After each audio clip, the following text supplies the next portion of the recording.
Paz do Senhor a todos, amém, glória a Deus.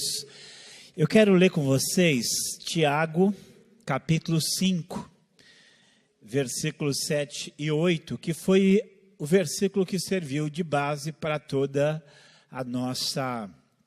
esse nosso seminário. E assim, uma coisa muito boa, eu louvo a Deus por essa oportunidade, porque eu pude trabalhar devagar, a gente pensar muito nas coisas, nos sinais, né, que da volta do Senhor, que antecedem a volta do Senhor. Não precisou correr. Tiago capítulo 5, nós vamos ler versículos 7 e 8.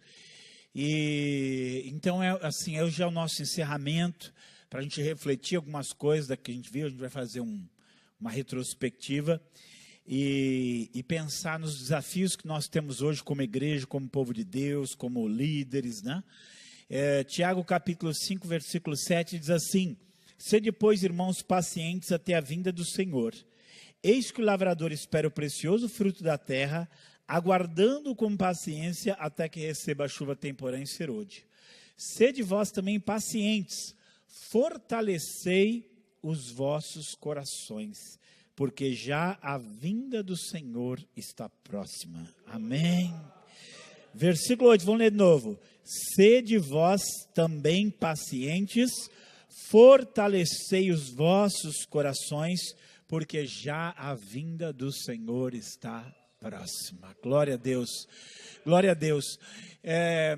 A intenção em tudo isso não era criar medo, não é criar espanto, criar pavor. Não é isso. É mostrar o que a Bíblia diz e nós estamos o quê? Prontos. Nós podemos, eu estou pronto, Jesus, né? Eu estou pronto, Senhor. Eu estou pronto para cumprir eu combati o bom combate, acabei a carreira, guardei a fé. Se hoje o Senhor voltar, eis-me aqui, Senhor, Maranata. Então essa é a ideia do nosso coração. Que nós orássemos agora e que tudo isso não sirva para a gente ficar amedrontado ou guardar num canto da nossa mente, não. Mas para que a gente anseie pelo alto, olhe para o alto e pense: o Senhor está voltando e eu estou pronto, Senhor. Amém. Glória a Deus. Pai Todo-Poderoso, obrigado, ó Pai, por toda a oportunidade que tivemos de refletir, de pensar. Ó Deus, que a Tua palavra tão forte, coisas tão tremendas, o Senhor tem trazido para os nossos corações e as nossas vidas, que o Senhor venha tocar em nosso coração, tocar em nossa mente, tocar, Senhor, em nossa vida, ó Pai, com poder, com graça, com unção. Ó Deus, que o Senhor em tudo isso venha orientar os nossos caminhos. Pai, que tudo isso que nós aprendemos aqui venha nos despertar e venha nos colocar em Tua presença para a glória e honra do Teu santo nome. Fala nesta noite, Senhor. Toca nessa noite nos corações, naqueles que estão aqui, Senhor, presentes, naqueles que vão ouvir essa mensagem depois, naqueles que estão chegando, mas que o Senhor toque, desperte, acorde, Senhor, que o Senhor nos levante para o Teu louvor e glória, que assim seja em nome de Jesus, em nome de Jesus, amém, amém, glória a Deus. Pode se assentar, glória a Deus. Olha, o peso, estava comentando aqui, hoje a gente encerra, né? Tem um peso muito grande no meu coração. O pastor Silas, que hoje é o nosso pastor lá no Vale da Benção, eu até senti assim, algo diferente no coração dele. Agora, eu confesso para vocês que eu não sou uma pessoa de me emocionar, não sou uma pessoa de me impressionar. Eu analiso, eu ouço, eu analiso tudo com muito cuidado. Eu não escuto e saio falando por aí na primeira oportunidade. Eu vou sempre investigar se é assim, se tem base o que estão falando, se não estão. Mas essa semana passou, lá nos Estados Unidos, eles impuseram o casamento entre pessoas do mesmo sexo. Eu estou falando que eles impuseram, porque os Estados Unidos não é como no Brasil. Nos Estados Unidos, os estados, eles têm mais autonomia. Eles têm mais autonomia para decidir as coisas. Eu costumo, assim, quando eu ensino história, eu costumo dizer que o Brasil era uma pizza grande, que repartiram em vários pedaços. Os Estados Unidos eram vários pedaços de pizza que juntaram e fizeram uma só. Então, os estados eles têm mais autonomia.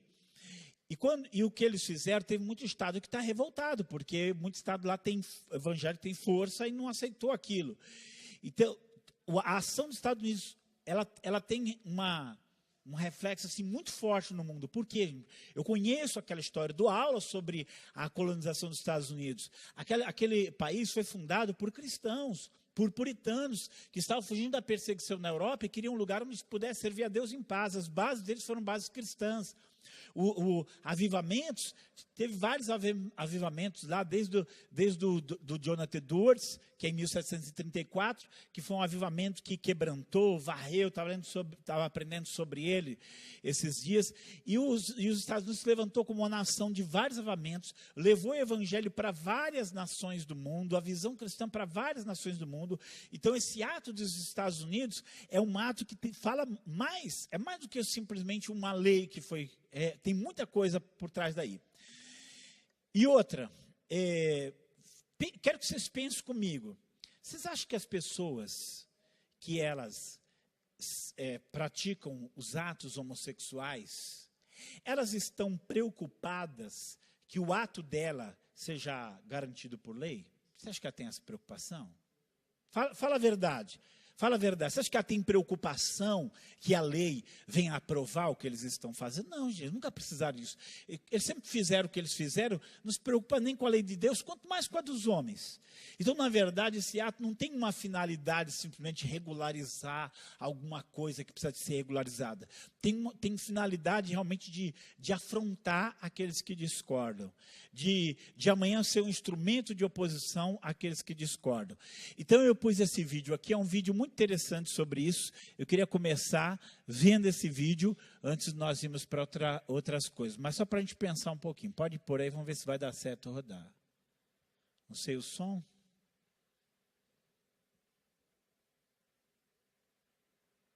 Eu acho que tem o som aqui. Será que não deu certo com o som? Vamos ver. Ele ligou, né? Mas vamos ver.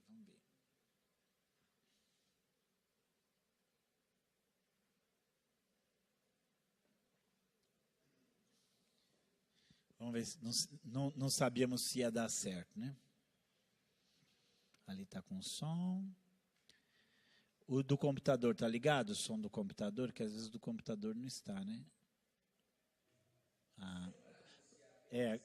Só pode voltar agora. 10 anos atrás, eles repudiavam. As mentes foram sendo trabalhadas e hoje chegou onde chegou.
Aleluia, glória a Deus. Então, só por isso aqui, para a gente entender tudo isso que está aí, cumprindo aquilo que a gente tem visto até aqui. Então, os sinais da volta do Senhor estão aí, fortes, firmes. Não sei se a minha esposa vai conseguir por aí, bem, os slides. E hoje nós vamos fazer uma recapitulação, vamos ver o chamado de Deus. Deixa eu ver ali. Que aqui é às vezes meio complicado por. Não sei se agora ele tem que mexer, né?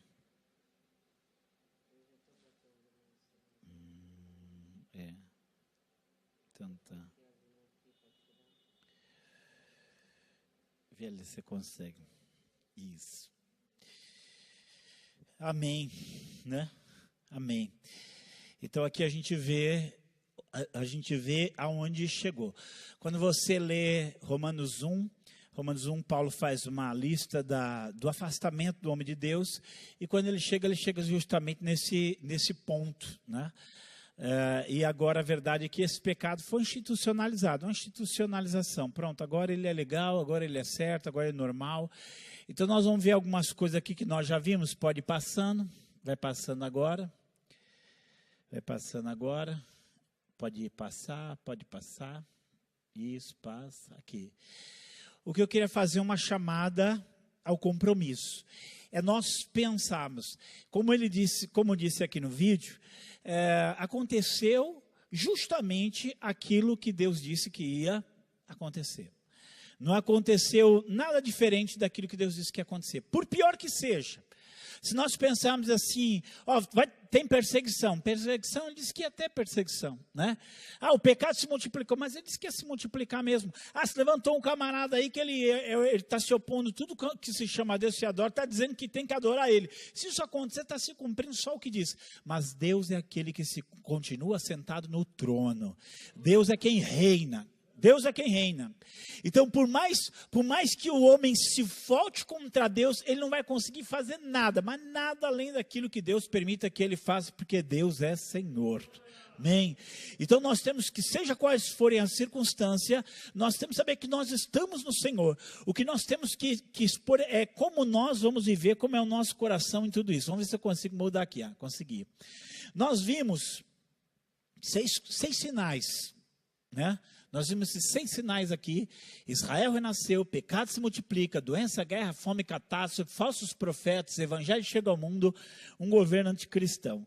Nós vimos essas coisas que são sinais para nós. Nós vimos Israel, está aí não vou nem dizer há 2000 anos, eu vou dizer há 3.500 anos atrás, Deus falou, eu vou espalhar vocês, mas depois vou juntar de novo, né? E agora eu e você estamos vivendo na época, nos anos, na geração em que isso aconteceu. Então, tá aí, primeira vez Deus falando, olha, Israel renasceu, eu estou chegando, amém? Essa é a palavra do Senhor, eu estou voltando, Israel renasceu, olha o meu sinal aí, Israel renasceu. Chega lá os povos ali ao redor, nós vamos tirar vocês daí. Em 1948 falaram, nós vamos destruir vocês, vamos jogar vocês para o mar. Não jogaram. Vamos destruir lá em 56, falaram, vamos destruir vocês, não conseguiram.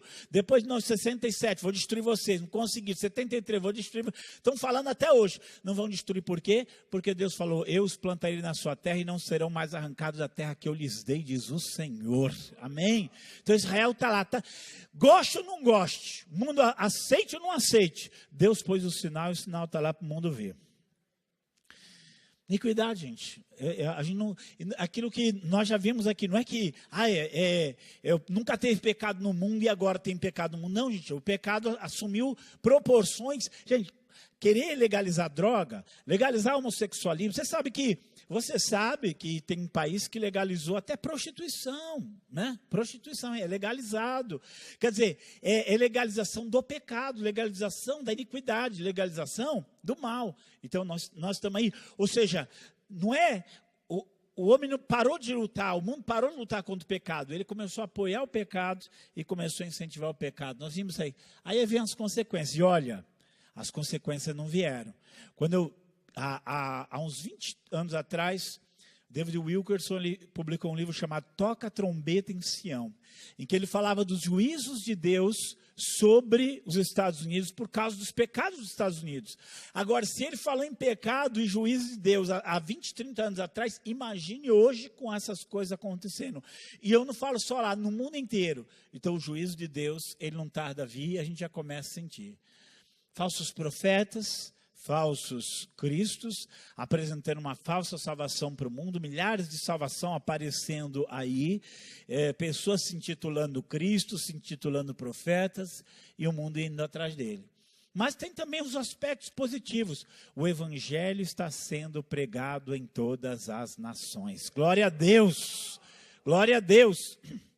A nossa irmã cubana aí, as portas de Cuba se abriram agora e as Bíblias estão entrando lá para a glória de Deus, amém? Não vai abrir só lá, não, vai abrir a palavra de Deus, vai chegar no mundo inteiro. E por último, aí nós sabemos o mundo se unificando e o mundo caminhando para um único mundo. Então tudo isso são coisas, são sinais que está aí, é evidente. Jesus falou, vai acontecer isso no final do mundo. Vai acontecer isso no final. Quando tiver para voltar, quando tiver para chegar ao final das coisas, vai estar por aí. Então nós sabemos que nós já estamos chegando no fim dos tempos. Amém?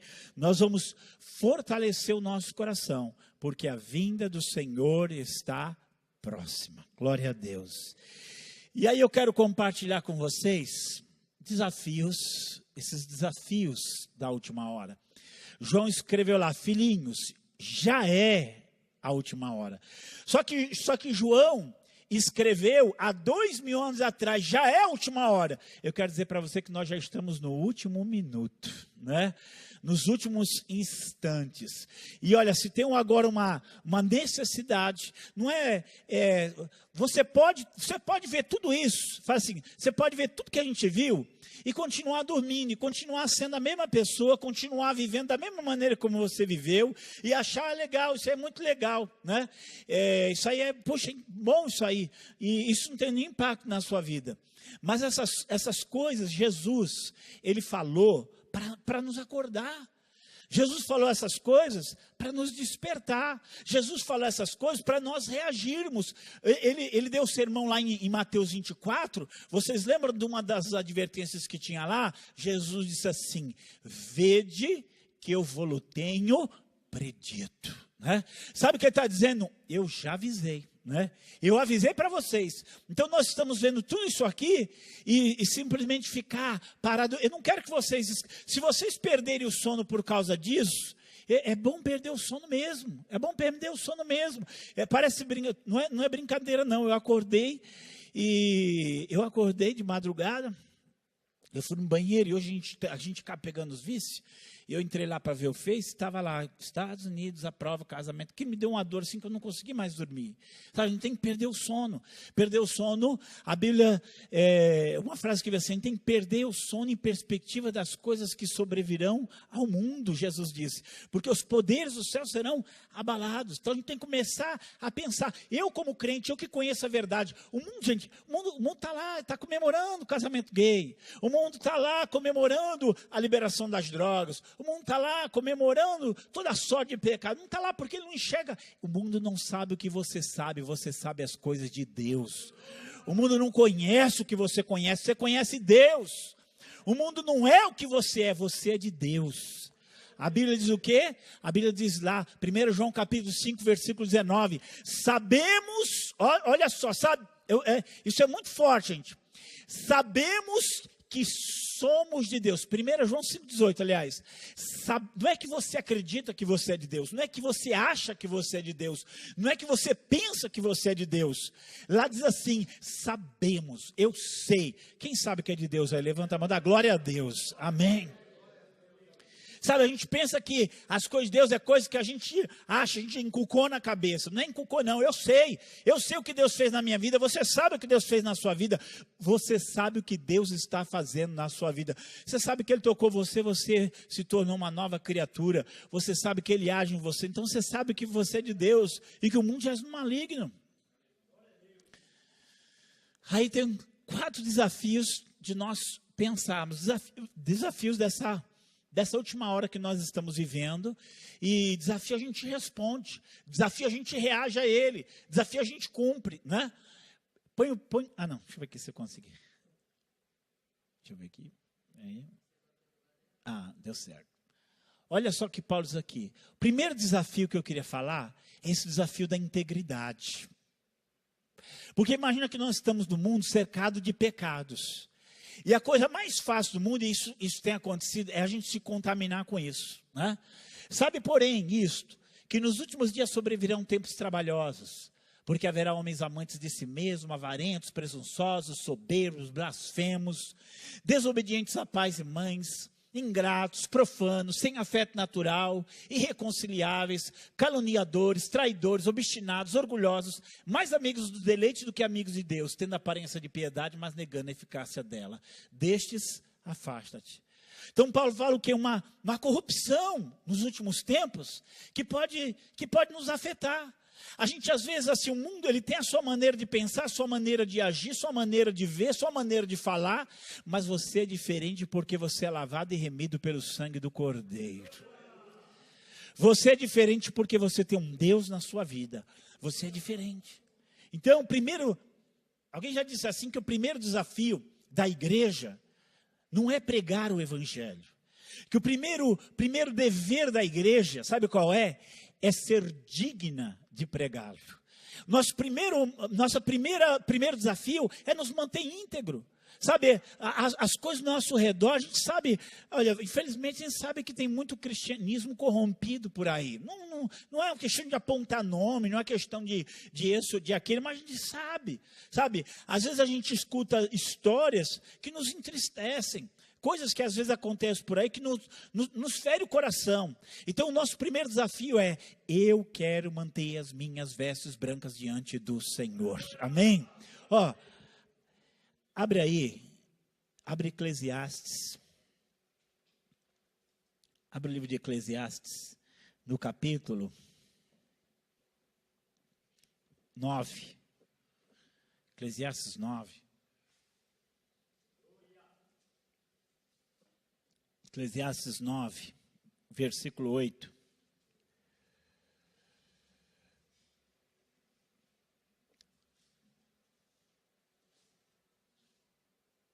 Olha o que diz aí: em todo tempo sejam alvas as tuas vestes, e nunca falte o óleo sobre a tua cabeça. Amém?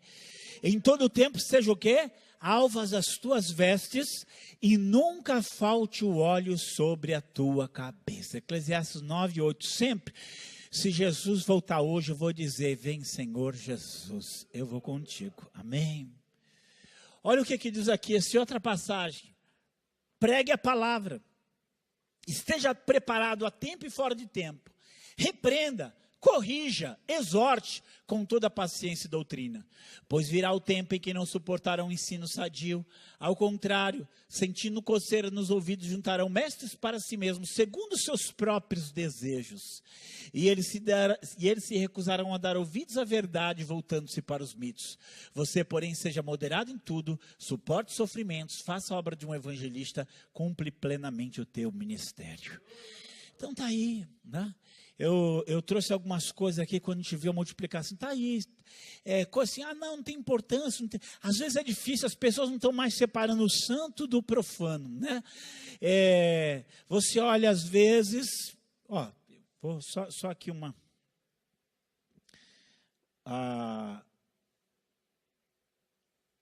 O médico foi atender uma moça. Isso aí já faz tempo que eu escutei isso, hein? E ele está atendendo a moça, e a moça, ela começa a falar, e ela vive com outra moça, maritalmente. É uma jovem, vive com outra jovem maritalmente. E fala normalzinho para o médico, né? E o médico era um crente. E ele começa, eu falei assim, surgiu, vou pregar para ela, né? Vou falar né? Começa a pregar para ela, falar de Jesus, salvação. Eu falo assim, não, eu conheço Jesus, eu sou crente, eu e a minha amiga, eu e a minha companheira somos crentes, né?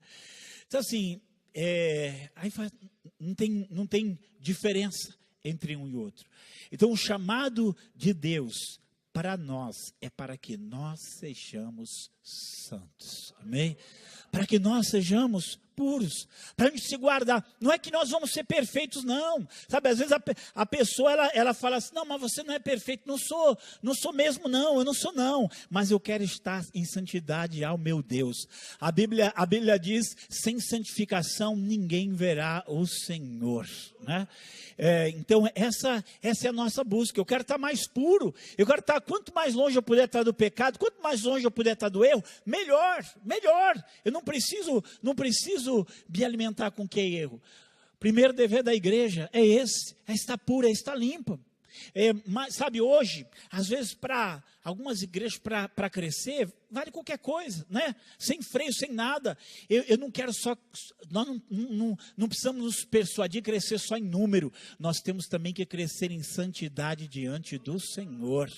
Crescer, sabe quem? Em compromisso com Ele, em temor dEle, em amor a Ele, em entrega a Ele. Esse crescimento também é crescimento. Hoje, a gente tem o quê? Hoje a gente tem um espírito de rebeldia tomando conta de tudo. Nós temos o amor ao dinheiro, né? Nós temos hoje o amor ao dinheiro corrompendo tudo, né? Nós temos o amor ao dinheiro corrompendo tudo. Nós temos, às vezes, quantas vezes, olha, Jesus disse, é necessário que venham escândalos. Então não tem jeito, vão acontecer, sempre aconteceu na história da igreja, mas sabe o que precisa? A nossa fé tem que estar afirmada em Cristo Jesus, nele, né? Nele, Ele é minha rocha, então nós temos que estar firme. Não faz mal que uma parte do mundo está aí se corrompendo. Eu vou guardar as minhas vestes brancas ao Senhor. Há pouco tempo atrás, tinha um escritor muito famoso, e todo mundo lia livros dele. Era difícil chegar assim, quem lia livros dele, era autor da época, né? E agora deu um ponto aí, porque ele aprovou o casamento homossexual, né? Ele aprovou e disse que está normal e que Deus permite e que tudo isso. Então, isso entristece o nosso coração. Isso pode entristecer o nosso coração. Não tem problema a gente se angustiar com isso. Não tem problema a gente ficar aflito com isso. Mas eu não vou deixar o meu Senhor. Eu não vou permitir que o desvio do outro me desvie. Eu não vou permitir que a fraqueza do outro me enfraqueça. Eu não vou permitir que o pecado do outro me contamine. Eu vou permanecer no Senhor. Eu vou permanecer nele. Isso é o desafio da nossa época. O que disse Jesus? Eu só li uma parte, mas o que Jesus disse? Por se multiplicar a iniquidade, aí a pessoa esfria, né? Esfria, desanima. Não tem jeito não, o mundo é assim mesmo, a gente não adianta querer lutar contra essas coisas, adianta sim, porque maior é aquele que está conosco do que aquele que está no mundo. Glória a Deus, maior é aquele que está conosco, maior é aquele que está conosco. Teve um pastor, o David Wilkerson era um homem assim muito santo, e era um homem que cobrava muito santidade. Para você ter ideia, ele pregava contra a televisão, parece uma coisa, não é que ele proibia, mas ele pregava contra. E sabe onde era a igreja dele, gente? A igreja dele ficava a uma quadra da Broadway. Bem lá onde se produzia um monte de pecado, mas era lá. E ele fala assim, assim, você via ele pregando, às vezes eu lia, eu gostava muito das coisas, assim, aquelas coisas que te chamavam para a santidade. Por quê? Porque não interessa quanto que o mundo se corrompa, Deus é poderoso para nos guardar. Glória a Deus! Abre aí, nós já lemos esse versículo, mas abre de novo Isaías 60 aí, é promessa de Deus sobre a nossa vida, Isaías 60, olha só, o chamado de Deus para nós. Nós estamos num mundo repleto de impureza sexual, escândalo sexual, e pornografia para tudo quanto é lado. Deus vai cuidar disso, mas que Deus nos ajude a guardar a nossa santidade. Isaías 60 diz assim, levanta-te, resplandece, porque vem a tua luz e a glória do Senhor vem nascendo sobre ti. Aleluia. Olha aqui versículo 2. Porque eis que as trevas cobriram a terra e a escuridão os povos, mas sobre ti o Senhor virá surgindo e a sua glória se verá sobre ti. Glória a Deus. Então, manter nossa posição, manter a sua santidade. Sabe, não tem que, se a gente vai desagradar outros, se a gente vai desagradar o mundo, vamos desagradar o mundo, mas vamos agradar ao Senhor. Então, primeira coisa, depois que aconteceu nos Estados Unidos, um pastor muito famoso nos Estados Unidos, ele escreveu uma carta direcionada aos pastores americanos. E foi publicado no Brasil. Uma das coisas que ele falou assim, não interessa o que a Constituição dos Estados Unidos aprovou. A nossa lei vem dos céus. A nossa lei é a palavra de Deus. Amém? É de lá. Então nós pensamos, as pessoas mudam os seus hábitos, as pessoas elas têm o seu caminhar, mas nós conhecemos o que a palavra diz e é na palavra que nós vamos ficar. Não é o mundo que determina o caminho que nós vamos andar, o nosso caminho quem determina é o Senhor. Amém? Esse é o primeiro desafio da integridade. Se mudar, vamos ver se muda aqui.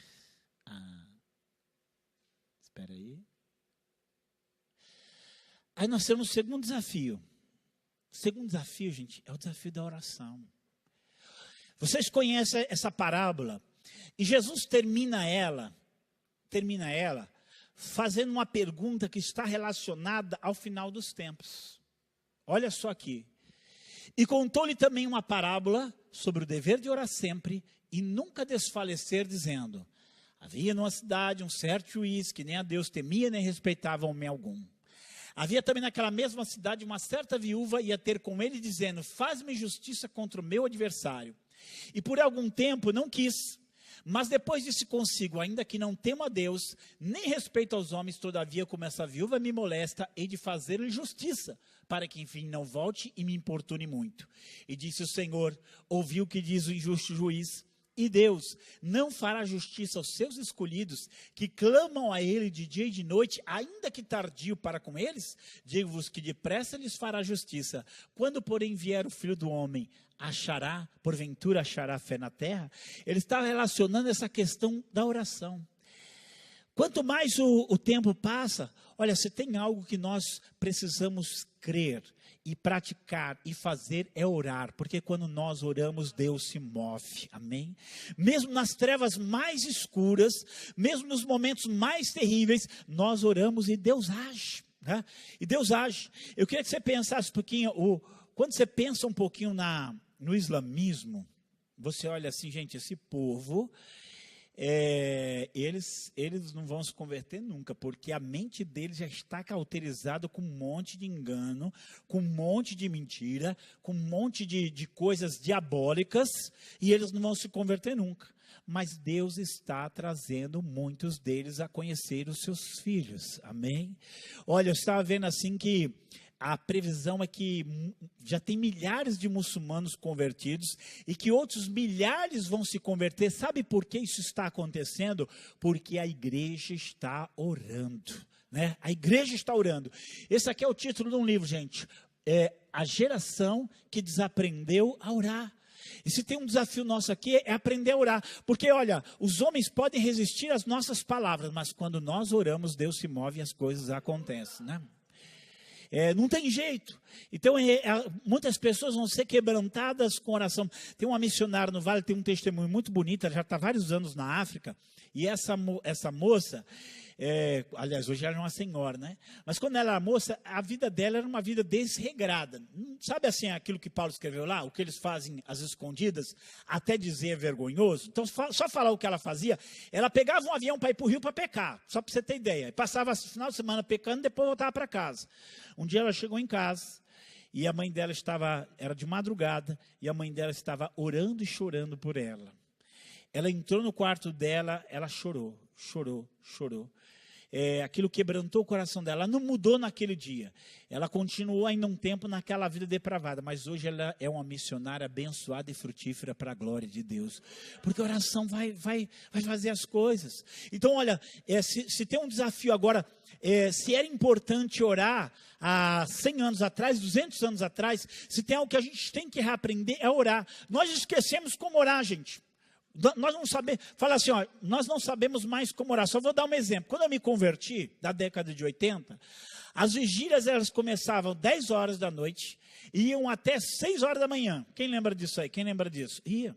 Não tinha vigília com menos tempo que isso, não. E olha, vigília não era assim, toca um conjunto aqui e canta outro ali e dá uma palavra acolá. Não era isso não, gente. Era oração, oração, oração. Falar um pouquinho, não, irmão, estamos falando muito, temos que orar. E ora, e ora. Não era assim? E ora, e ora. Culto, todos os cultos, antes do culto, tinha lá oração, oração, oração. Não é não. Os mais antigos vão lembrar isso.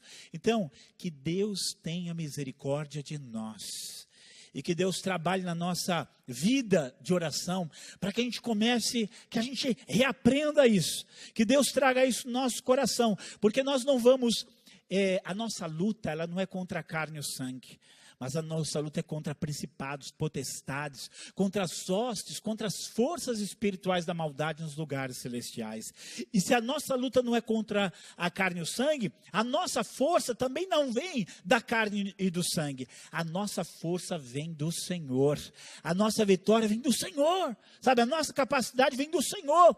Sabe que tem crente atuando na política, tem crente atuando na lei, tem crente atuando em várias áreas, e que Deus ponha mais crentes atuando em várias áreas desse mundo, mas não são a atuação simplesmente profissional deles que vai ter efeito. O que vai ter efeito é a igreja se levantar em oração. Isso vai ter efeito. Olha, o chamado que eu faço aqui, nessa noite, para nós, né, para nós, diante de tudo isso, nem tudo vai acontecer aqui essa noite. A primeira é santidade. Olha, se você não tem vivido em santidade, começa a viver hoje. E quando eu falo santidade, a pessoa pensa assim, eu não vou mais então assistir um programa de televisão, não vou mais mexer no Facebook. Não é isso não, é que você vai viver separado para Deus, você vai buscar mais de Deus, e você fala aqui, muitas vezes você vai sair daqui, não vai mudar nada, assim, não é de hoje para amanhã.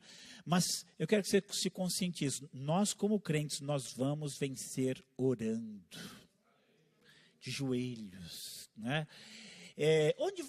Onde vocês acham que os crentes oram mais? Nós aqui com essa liberdade toda? Ou nos países perseguidos? Onde você acha que eles oram mais? Não é? Nós vamos esperar doer na carne para começar a orar? Nós vamos esperar a perseguição para começar a orar? Porque essa perseguição, não estamos livres não. Se ela começar, tem gente que não sabe orar, já desaprendeu a orar. Eu vi uma vez um testemunho que lá na China, na noite de batismo, tudo escondido na floresta, vai ter batismo. Que horas é o batismo? Meia-noite. Mas que hora que o povo se reúne? 8 horas da noite. Mas por quê? Das 8 até a meia-noite é oração. Fica orando, né? E só aqueles que se sentirem fortes vão ser batizados. Por quê? Porque eles viviam sob a perseguição. Sabe o que aconteceu lá? A igreja se multiplicou e cresceu. Às vezes nós pensamos, nós não vamos vencer a carne, nós não vamos vencer o mundo, nós não vamos vencer Satanás com a nossa força, não. Nós vamos vencer com a força do Senhor. Quem aí quer que Deus nos ensine a orar? Amém? Desse jeito assim? Quem aí quer que Deus te ensine a orar? Amém, glória a Deus. Tem misericórdia, Deus nos ensina, né? Nos ensina. Sabe assim, às vezes a gente ora para Deus mudar uma situação, aí quando Deus muda a gente se acomoda, né? Não é? Às vezes assim, eu lembro de uma irmã que ela falava, o marido dela não era convertido, e o marido dela bebia muito. Então ela às vezes acordava de manhã, o marido não voltou para casa, ela abria a porta, o marido estava na porta da casa, bêbado, vomitado. Né? E ela ficou 5 anos orando para o marido dela se converter. O marido dela se converteu, se tornou uma bênção, se tornou pastor. Aí ela disse que quando ele se converteu, ela vivia brigando com ele, discordando dele. Ou seja, às vezes, né, quando a coisa está difícil, a gente peleja, a gente deixa a carne de lado e vai para Deus. Mas quando a gente alcançou certos objetivos, a gente acha que não pode orar mais. Quem acha que você está orando pouco na sua vida? Levanta a mão. A gente tem que achar mesmo, né? Tem que achar mesmo. As mudanças, elas começam com a conscientização, né? E olha, eu falo, e nós podemos orar. Para, essa desculpa de que nós não temos tempo, isso é mentira, gente, é mentira. Porque tem muita coisa ali na nossa vida que é besteira, que se deixar de lado, às vezes uns 20, 30 minutos você vai ter de oração a Deus. Mas esse é o desafio da última hora. Eu duvido, Deus nos livre disso, Mas se amanhã tiver uma perseguição, eu duvido que a gente não vai orar mais. Duvido, né? Eu duvido. Pode ser que alguns temam e fujam, mas a maioria vai se pôr de joelhos. Em outras palavras, orar é uma questão de decisão. A hora que a gente decidir orar mais, nós vamos orar mais. Vamos pagar um preço maior. Próximo desafio, senão a gente não para hoje. O desafio da autoridade. Com tudo isso, gente, olha, pode ter perseguição.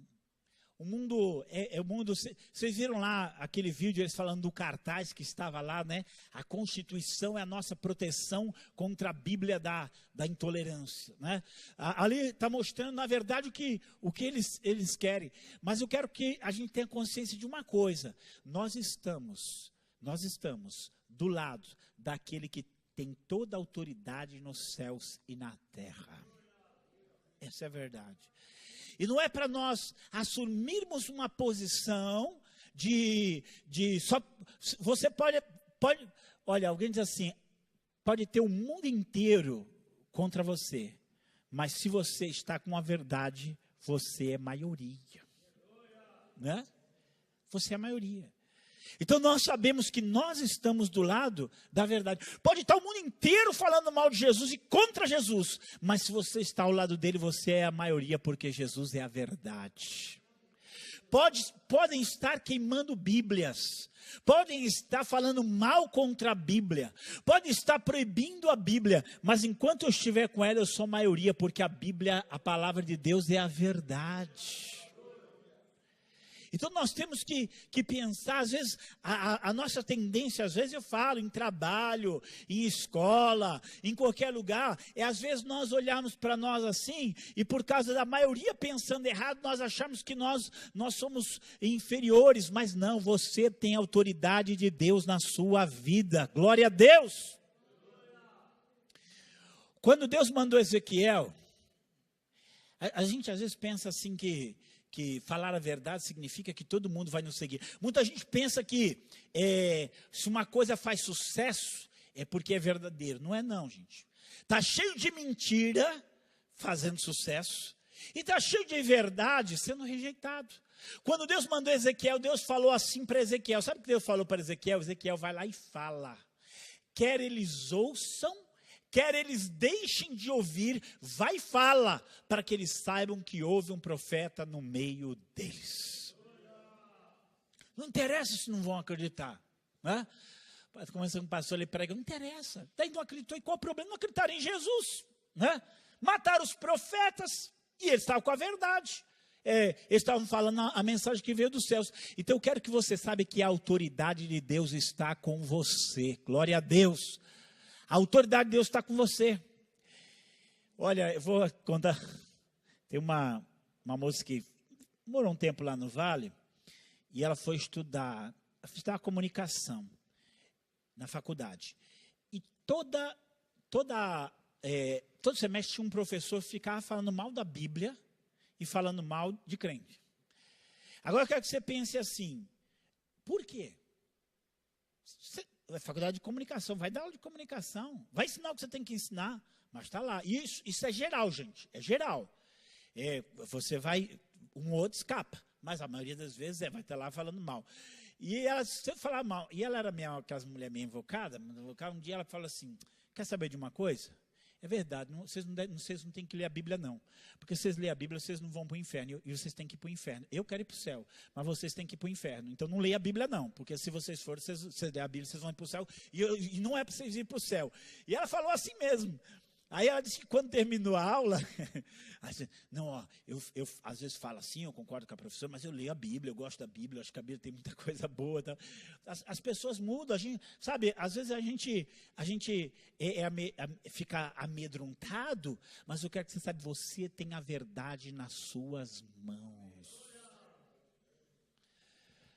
No demais, irmãos meus, fortalecei-vos no Senhor e na força do seu poder.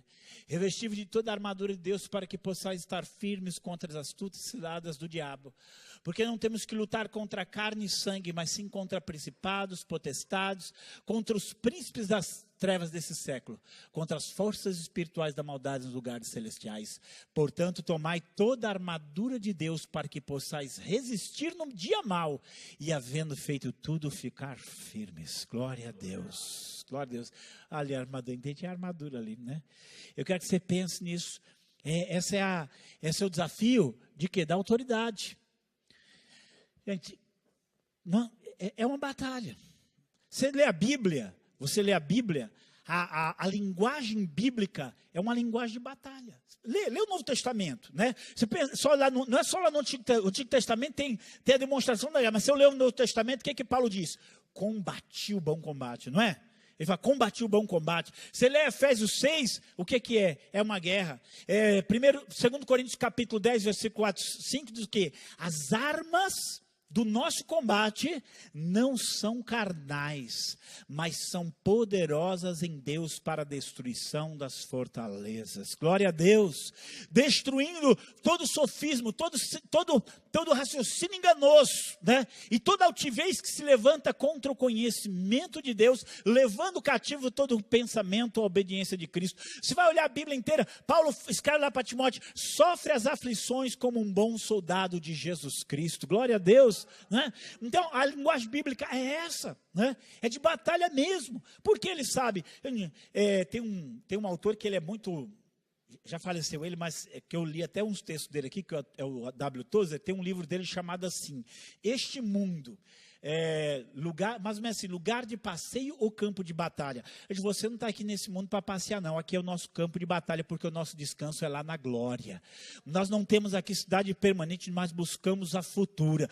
Nós vamos sim aqui batalhar pelo nosso dia a dia, pelo pão de cada dia, pelas coisas, só que nós estamos como Neemias lá, com a mão a gente está com a pá trabalhando e com a outra a gente está segurando a espada para pelejar. É assim a nossa vida, é assim que é. Então nós temos que nos conscientizar disso. E numa batalha, gente, numa batalha, não adianta você ir lá para o meio da guerra, tá lá, os inimigos estão lá avançando, com a espada na mão, com na mão, aí você vai para o meio da batalha e fica lá, eu sou de paz, eu não estou aqui para guerrear não. Daqui a pouco você vai ver onde vai parar a sua cabeça, né?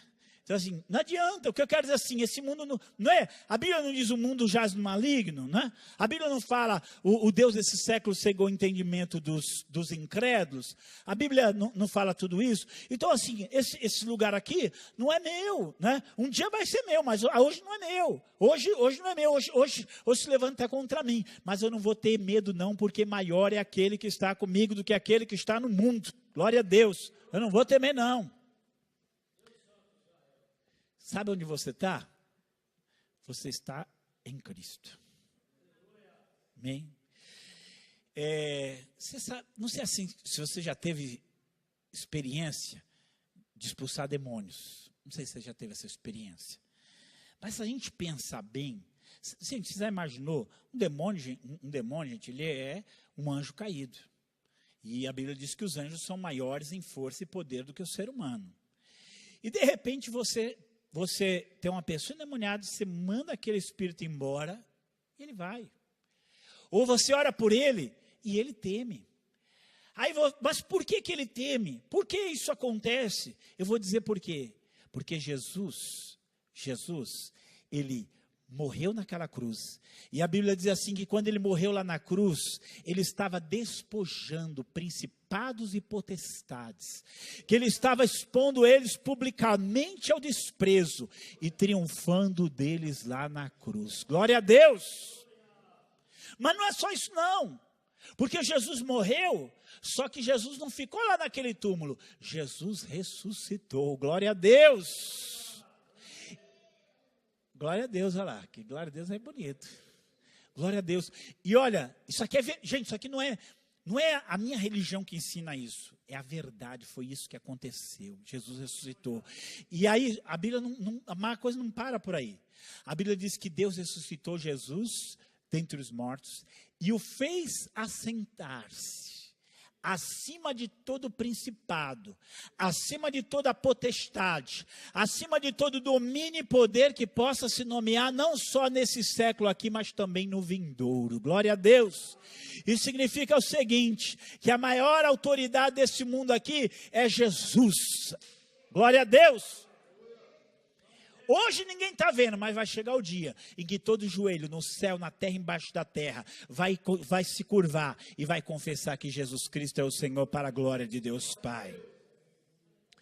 Mas eu não acabei de falar ainda o que eu quero falar. Você vai abrir aí Efésios 2. Eu não disse que você está em Cristo? Eu não falei que você está em Cristo?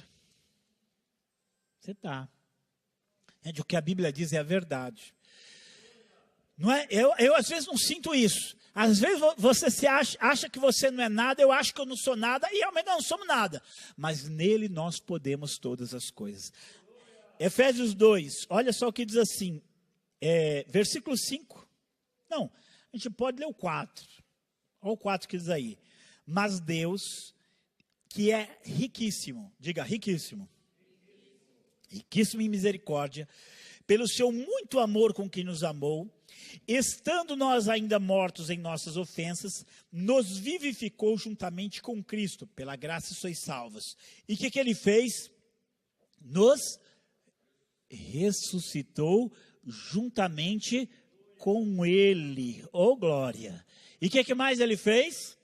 Nos fez assentar nos lugares celestiais em Cristo Jesus. Glória a Deus.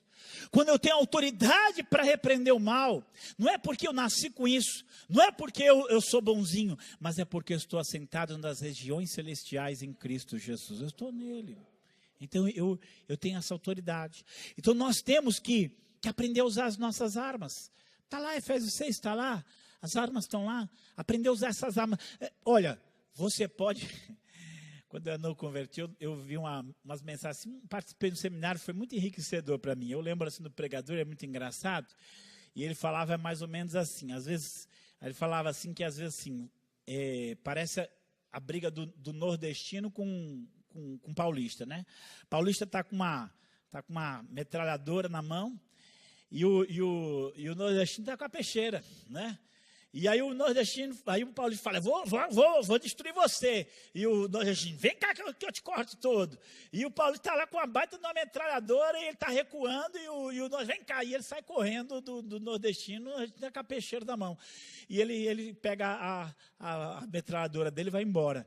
Você está muito mais armado do que qualquer pessoa nesse mundo. Você tem a autoridade de Deus com você. Amém? Você tem a autoridade de Deus com você. Que a gente possa descobrir, reconhecer, experimentar essa autoridade. Você tem autoridade em Cristo Jesus. E olha, nós vamos precisar da nossa autoridade nesses últimos tempos.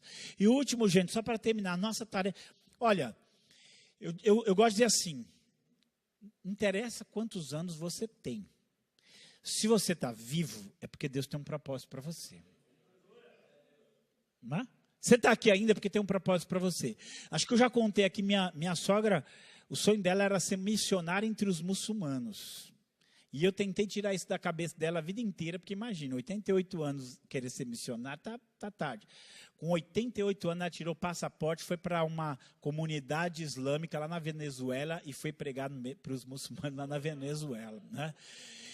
Depois que ela voltou de lá, o Senhor levou ela. Quanto tinha um propósito, Deus fez. Jesus não veio ainda buscar a sua igreja porque o nosso trabalho ainda não terminou. Enquanto nosso trabalho não terminou, nós vamos ficar aqui. Esse dia vi uma frase assim que eu achei muito boa, que diz assim, como é que era? Você está incomodado com a minha presença como cristão aqui na terra? Fique tranquilo que já eu vou subir, tá? Fique tranquilo que já estou indo embora, né? Então, assim, nós estamos incomodando aqui as pessoas aqui por causa do que a gente crê, por causa do que a gente fala, por causa do que a gente faz. Nós vamos continuar incomodando enquanto a hora de subir não chegar. Mas a hora que chegar para subir, eu vou subir. Pode ficar tranquilo, não vou ficar aqui. Essa terra não é minha, não. Pode ficar tranquilo, não vou ficar aqui, não. Mas enquanto essa hora não chegar, eu vou ficar aqui incomodando para a glória do Senhor. Amém? Nós temos o desafio geográfico. Quem conhece um pouquinho de missão sabe que é a janela 1040, os lugares menos evangelizados da terra. Tem a janela 1040 brasileira, gente. Tem lugar no Brasil que tem pouco crente, né? O sertão nordestino é só um deles, né? Qual é a nossa Jerusalém? nossa Judéia, nossa Samaria, nossos confins da terra. Para onde a gente vai? Isso aqui, gente, desafio ideológico que nós temos aí, é islamismo, é marxismo, é nova era, é espiritismo, é tudo sorte de coisa aí que fala contra a Bíblia, que ensina contra a Bíblia, que prega contra a Bíblia, não interessa. Nós vamos continuar fazendo a obra que Deus nos chamou para fazer. Gosto ou não gosto? Pregar, onde tiver que pregar, fazer o que tiver que fazer, nós vamos fazer porque Deus nos chamou para isso. A hora que pronto, já chegou onde tinha que chegar, cumprimos nossa tarefa, já fizemos o que nós tínhamos que fazer, pode ter certeza, nós não vamos ficar aqui perdendo tempo não, Jesus vai nos levar para Ele, glória a Deus. Ele vai nos tomar para Ele, vai nos levar para Ele. Então nós temos que, esses 4 desafios, guardar no nosso coração. O desafio da integridade, de nos mantermos com as nossas vestes limpas no mundo sujo. Nós temos que aceitar este grande desafio da oração, porque nós aprendemos a orar, nós vamos ter que aprender de novo a orar, porque a gente esqueceu o que era orar. Nós vamos ter que tomar a autoridade que é nossa, Deus nos deu autoridade. Lucas capítulo 10, versículo 19, Lucas 10, 19, Lucas 10, 19, eis que eu vos dei autoridade para pisar cobras e escorpiões e todo o poder do inimigo e nada vos fará. É um sal que perdeu o sabor, uma luz que já se escureceu. Então, aí nós temos as 3 coisas, gente. Você tem essa... eu ainda peguei uma assim, quero dizer assim, você hoje tem balada gay gospel, hoje você tem não sei o que gospel, não sei o que gospel. Quando Jesus voltar vai ter o inverno gospel para essa turma aí, né? Então, assim, as pessoas às vezes pensam que mas só que isso gente, é um escândalo, é uma loucura, né? Eu falo assim, é uma loucura. Alguém já até falou assim que não é nem coceira nos ouvidos, já é uma pereba, já não é uma ferida, né? Porque não é possível, às vezes, as pessoas já não sabem mais o que é o evangelho, já não discernem mais o santo e o profano. E eu estou assim, falando algumas coisas, mas a gente vai ver muitas coisas que são... que Deus deve olhar assim e aquilo doer no coração de Deus, porque essas pessoas falam o nome de Jesus. A Bíblia diz: qualquer que confessa o nome de Jesus se aparte da iniquidade. O Senhor conhece os que são seus, e a verdade, Deus permanece tendo este selo: aquele que professa o nome do Senhor se afaste da iniquidade. Então nós temos uma igreja que apodreceu, nós temos uma igreja perseguida, mas glória a Deus que nós temos uma igreja viva que está chegando até os confins da terra. Glória a Deus. O que Deus falou está se cumprindo. Você olha para um lado, você fica, não tem que se abater não, está lá porque Jesus falou que ia ser. Perseguição está lá, Jesus falou que é perseguição, mas em nome de Jesus a igreja vai chegar até os confins da terra. Glória a Deus, glória a Deus. Então, diante desse quadro hoje, vamos ficar em pé? Hoje